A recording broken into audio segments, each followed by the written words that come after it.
Olá pessoal, tudo bem? Mais um vídeo saindo e hoje a gente vai falar sobre o Future Continuous. Então vamos lá direto para o vídeo, vamos direto para a explicação. Então pessoal, vamos começar com a explicação do Future Continuous. E para explicar o Future Continuous eu vou me utilizar da estrutura Will Be Doing Something o tempo todo, ok? Para fazer essa explicação eu tracei um roteiro, eu vou passar do Will Be as linking verb, the construction of the future continuous, how to use it, and the rules to spell ing correctly, ok?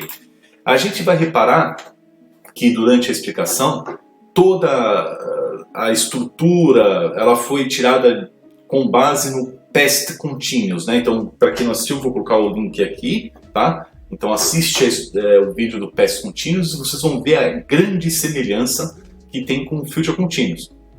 E depois eu vou explicar a razão disso daí, mas é basicamente quase a mesma coisa, tá? Will be as linking verb, tá? Usage, we use them alone with no other verb. Então eu vou usar esse will be sozinho, não vou colocar nenhum outro verbo para ele fazer algum trabalho de verbo de ligação entre o sujeito e algum predicado ali no final, né? Então, eu posso usar isso para falar sobre nome, idade, estado civil, nacionalidade, local de nascimento, profissão e alguns outros, né? Vamos sempre tentar imaginar que eu estou falando do futuro, então eu vou colocar algumas situaçõezinhas para vocês para poder ficar mais fácil de entender, mais palpável. Então, name. Vamos imaginar que minha esposa está grávida e a gente está decidindo o nome dele, né? Então, name. His name will be Charles. O nome dele vai ser Charles, será Charles. Idade. In 2050, he will be 60 years old. Né? Então, em 2050, ele vai ter 60 anos de idade. Marital status. Vou imaginar que eu seja contra o casamento. Né? Então, eu falo I'll be single forever. Né? Então, eu vou sempre ser solteiro. Vou passar aqui para esse birthplace. Vamos imaginar que eu e minha esposa seja americana, e a gente decida morar nos Estados Unidos para que o meu filho nasça nos Estados Unidos e seja americano. Tá? Então, birthplace. My wife is American, and we have decided to live in the United States. Then, my son will be from the United States. Se ele nascer lá. Daí, consequentemente, nationality, vamos mudar aqui para he. Nationality, he will be American. Então ele vai ser americano. Se ele nasceu nos Estados Unidos, ele vai ser americano. Profession, he will be a firefighter. Na verdade, eu sempre quis ser bombeiro quando era criança. Então eu estou imaginando, né? He will be a firefighter. Né? Some other situations. If I run 10 kilometers, I'll be tired. Se eu correr 10 km, eu vou ficar cansado. Ok? Agora vai começar a estrutura, né? Então vamos ver como é que seria a estrutura do Future Continuous e vocês vão reparar que é sempre basicamente a mesma coisa, né? Então Future Continuous, will be, Future, watching, por exemplo, ing, continuous. Então na sentença positiva, you will be watching the video at home tomorrow at 5 p.m. Só para constar. Essa estrutura já foi explicada em outro vídeo. Eu vou colocar um outro link aqui em cima sobre esse vídeo que foi explicada com detalhe a estrutura de cada sentença. Então, essa daqui é a estrutura de uma sentença positiva: sujeito, auxiliar, verbo, objeto, place and time. E se eu quiser fazer essa sentença negativa, eu vou inserir o not entre o auxiliar e o verbo. Então, you will not be watching the video at home tomorrow at 5 p.m. E se eu quiser fazer uma pergunta, eu inverto a posição do sujeito com o auxiliar. Will you be watching the video at home tomorrow at 5 p.m.? Tá? Vamos lá agora para a estrutura, né? Então eu tenho aqui os pronomes e para todos os pronomes eu só vou ter um tipo de auxiliar, will. Então, I will, he will, e assim vai. E a forma negativa, o will not. Posso contrair? Pode. Won't. Né? Então, he will not or he won't. He will not be talking or he won't be talking.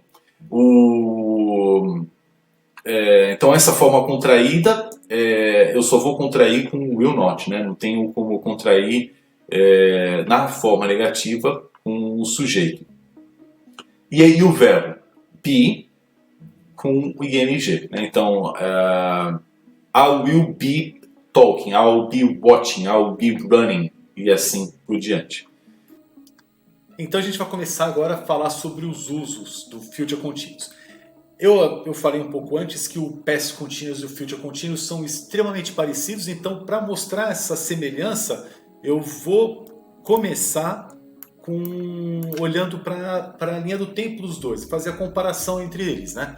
A linha do tempo do Past Continuous é essa daqui de cima, e eu tenho aqui o now, que seria presente, e esse ponto específico no passado que eu mostrei aqui, yesterday at 5 p.m.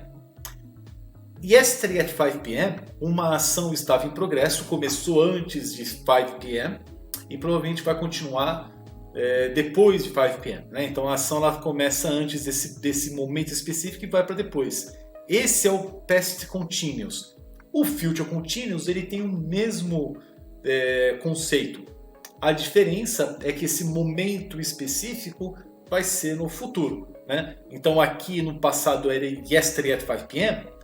No Future Continuous vai ser tomorrow at 5 p.m. E a ação vai começar antes deste momento específico e vai se prolongar e passar desse momento específico. Então agora vamos lá para ver o uso dele. O primeiro uso seria to talk about an action in progress at a moment in the future. Então você vê que é a mesma coisa do que o passado contínuo, past continuous. A diferença é que lá no past continuous era at a moment in the past, aqui a moment in the future. Então vamos imaginar, um jogo de futebol, nos sábados a gente sabe que geralmente começa às 4 e acaba às 6, né? Então às 5 você vai estar assistindo ao jogo, tá? Por quê? Porque o jogo você começou a assistir às 4, vai continuar assistindo, às 5 você vai estar assistindo e vai assistir até às 6. Então, the game starts at 4 and finishes at 6 p.m. So, tomorrow at 5 p.m. I'll be watching the match. Então, essa daqui é a linha do tempo. Passado, futuro, now está aqui. Então eu vou estar falando do futuro, tomorrow at 5, e uma ação que começou antes desse 5 vai se prolongar e vai passar desse momento específico aqui. Alguns detalhes. Essa ação é temporária. A ação não vai ter acabado naquele momento específico que a gente está trabalhando. E aqui uma diferença, né? Quando eu falei do Past Continuous, a gente falava que, Continuous em geral, eu tenho que falar sobre uma ação em progresso. Eu não posso falar sobre um estado. Aí vale para qualquer Continuous. Mas no Past Continuous e no Present Continuous, eu comentei sobre dois tipos de verbos de ação. Um verbo de ação que se prolonga no tempo, por exemplo, to run, que é uma coisa que se prolonga no tempo, ou verbos instantâneos, que acontecem assim, coisa de segundo, como open a book, to open a book, né? Então esses são os verbos instantâneos. Quando a gente está falando no presente ou no passado, como eu estou contando uma realidade, eu até poderia usar ambos. Os verbos se prolongam ou os verbos instantâneos. Afinal, estou contando um fato já, né, que já aconteceu. Então, eu já sei o que aconteceu. Mas não é o que eu provavelmente vou estar falando não uma realidade, né? Então, por exemplo, ontem às 5 eu estava abrindo o livro. Provavelmente você abriu um pouquinho antes ou um pouquinho depois.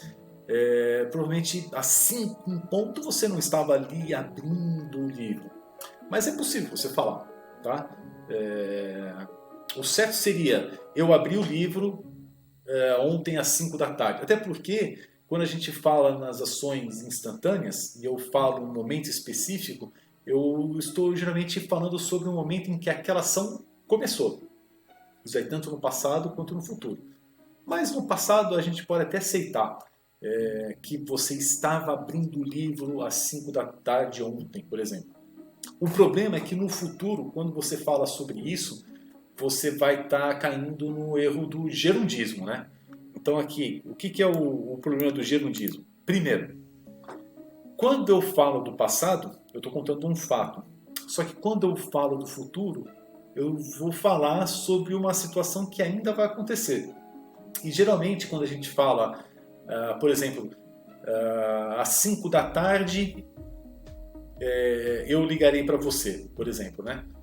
Quando eu falo o verbo ligar, né? O verbo ligar, ele é uma ação que demora o quê? 10 segundos. Você pega o telefone, disca 6 números e está conectado com a pessoa. Isso é ligar. Falar é diferente. Falar ao telefone é diferente de ligar. E geralmente quando a gente fala eu vou ligar para você amanhã às 5 é o momento que a ação vai começar. Então, se às 5 a ação vai começar, ela não acontecia antes. Então, eu não posso falar que era uma ação contínua, né? Então, no Future Continuous for actions, instantaneous actions, se eu uso o Future Continuous, eu provavelmente, como não vou dizer que é uma regra, né? Mas provavelmente eu vou cair no erro do gerundismo. Então, evitem, não usem, usem o futuro normal. Então, por exemplo, tomorrow at 5, I will call you. Tomorrow at 5, I will open the book. Tomorrow at 5, I will be talking to you. Daí é possível, porque é uma ação que se prolonga no tempo. Desde que eu imagine que a minha ação vai começar antes das 5, por exemplo, 15 para 5 eu vou te ligar e a nossa ligação vai durar meia hora. Então, às 5, I'll be talking to you. Ok? Então, esse daí é o problema do gerundismo. Evitem usar future continuous com, primeiro, não usem, isso é uma regra, né? Com verbos de estado, porque a gente está falando sobre uma ação em progresso, somente se esse verbo de estado modificar o seu significado, que é uma regra que a gente vai ver daqui a pouco. E também não usem com instantaneous actions. Então só usem future continuous com prolonged actions, ok? Vamos ver aqui. Então aqui eu tenho continuous actions, né? Tomorrow at 5 eu tenho a minha ação prolongada aqui, né? Então eu consigo fazer com que essa ação comece antes das 5 e se prolongue depois. Agora, quando eu tenho uma ação instantânea, eu vou falar usando future simple, não continuous. Até porque quando eu estou programando alguma coisa para o futuro, provavelmente essa instantaneous actions vai começar naquele específico momento. Então, se ela não começou antes, eu não posso falar que ela é contínua. Ok? Esse é o problema do gerundismo, que a gente tem que ficar muito esperto. Isso já acontece em português também, tá? Outro uso, to talk about an annoying possible habit in the future, né? Então, imagine if I marry her. She'll be always yelling at me. Então, eu preciso usar esse frequency adverb para dar a ideia de um hábito. E esse frequency adverb vai me trazer a ideia que esse hábito é uma coisa que é um hábito irritante, no caso, né? Então, outro, to describe the background of an event. Então, você vê que o primeiro, o segundo, o terceiro estão se repetindo do que foi a explicação do past continuous. Então, vamos imaginar também que eu estou querendo contar uma situação que vai acontecer comigo. E para contar essa situação, eu vou descrever o cenário que eu vou encontrar por trás, né? Então, I'm sure that when I get to the beach tomorrow, some people will be drinking beer, some people will be walking, some people will be talking. Ops, vou corrigir aqui. Então, assim, eu tenho certeza de que quando eu chegar na praia amanhã, algumas pessoas estarão conversando, algumas pessoas estarão jogando futebol, algumas pessoas estarão andando. Então eu estou descrevendo o cenário que eu vou encontrar num determinado momento no futuro. Então, para descrever esse cenário, eu uso future continuous, assim como eu usei o past continuous para descrever um cenário no passado também. Outro que é idêntico ao que acontece com past continuous. An action in progress interrupted by another action. I'll be waiting for you when you get home. Então eu estarei esperando você quando você chegar em casa. Quando você chegar em casa. É um momento específico. Eu poderia transformar isso daí até mesmo num tempo, né? Então, por exemplo, when you get home, or at 5 p.m. Então, o que eu estarei fazendo when you get home? At 5 p.m. Eu estarei esperando você. Eu estarei assistindo um vídeo, por exemplo. Também pode ser. Outro, state verbs with a modified meaning. Então, de novo, future continuous fala sobre uma ação em progresso no momento específico no futuro. Uma ação, não um estado. Então, se eu quiser usar um verbo no future continuous, eu tenho que falar sobre um verbo de ação, não um verbo de estado. Posso usar um verbo de estado? Pode, desde que você modifique o sentido dele. Então, vamos lá. When I get older, I'll have 3 cars. When I get older, I'll have 3 cars. É impossível você falar nesse sentido de possess, I'll be having 3 cars. Tá? Porque ele é um verbo de estado, não é um verbo de ação. Mas se eu modificar o sentido desse verbo to have e colocar, por exemplo, I'll be having breakfast tomorrow at 9 a.m., modificando para to eat, daí é possível. Tá? Então vamos lá. State verbs with a modified meaning. As well as the present continuous, the future continuous is used to talk about an action in progress. Then, if you are using a state verb, not an action verb, the rule is that this verb is used in the future simple. Vou botar aqui, I'll have 3 cars. But if you modify the meaning of this verb, then you can use it in the future continuous. Então, state verbs, meaning possession, to have, meaning possession. When I get old, I'll have 3 cars. É isso que tem que ser falado. But if I modify the meaning of the verb to have, I'll be having breakfast tomorrow at 9 p.m., meaning to eat, then é possível, ok? Formas de escrever o ING correto já foi explicado no vídeo do Present Continuous. Vou colocar o link aqui para vocês. Ali tem uma explicação detalhada de tudo. O que eu vou colocar aqui é apenas um resumo de tudo o que foi explicado lá, tá? Então, summary, rule, insert ing. Então, a regra geral seria insere ing depois do verbo. Há algumas exceções, vamos falar sobre 4 exceções. Então, se eu cair em alguma dessas 4 exceções, eu vou fazer alguma coisa a mais, além de apenas colocar o ing. Então, vamos lá. Verbs ending with consonant plus z. Drop the z and insert ing. Então, hope, hoping. Então, se o meu verbo acaba com consoante e um e, eu tiro esse e e coloco ing. Isso daí também, então attention, if it finishes with double e, simply add ing. Então isso daí é quando eu tenho uma consoante e um e. Se eu tiver 2 e's, o que já não é a regra colocada lá em cima, eu vou colocar ing, tá? One syllable verb ending with one vowel and one consonant. Double the consonant and insert ing, né? Stopping. Então, verbos de uma sílaba que acabe com uma vogal e uma consoante, dobra essa consoante e ing. Plow, plowing, fixing são exceções. Então, verbos que forem nessas condições, mas terminarem com w ou x, eu tiro dessa regra aí, colocada acima. E se acabar com 2 vogais e uma consoante, eu não dobro a consoante. Então, por exemplo, rain, raining. Não tem porque são 2 vogais e uma consoante. Two syllable verbs. Então, a regra número 2 foi o one syllable verb. Agora, se eu tiver two-syllable verbs ending with one vowel and one consonant, and the second syllable is stressed, I double the consonant. Então a segunda sílaba tônica, se a segunda sílaba for tônica, eu dobro a consoante. Então vamos lá. Begin. Então a segunda sílaba for tônica, né? Begin. Beginning. Então eu dobro esse ing ali no final.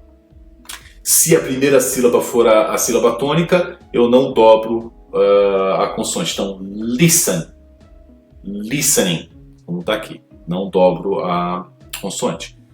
E verbos ending with IE, drop this IE and insert Y plus ING. Então, die, die. Então, as regras para colocar o ING no final do verbo são essas aí. Então, a regra geral, coloque ING. Se eu cair em alguma dessas 4 situações, eu vou fazer algo a mais e colocar o ING. Então, como eu já falei, a explicação detalhada de todas essas regras, elas estão nesse vídeo do Present Continuous, que eu já coloquei o link para vocês. É isso aí. Qualquer dúvida que vocês tenham, manda lá um e-mail para inglespravocê2@gmail.com, e tem o Instagram lá e o Facebook. Pode colocar a pergunta lá também que eu posso responder para vocês, ok? Então é isso aí, pessoal. Esse foi o Future Continuous. Explicação rápida, direta. Até porque eu fiz menções a outros vídeos com explicações mais detalhadas sobre tudo isso daí. Então é isso aí. Espero que vocês tenham gostado. Um abraço a todos e até o próximo vídeo.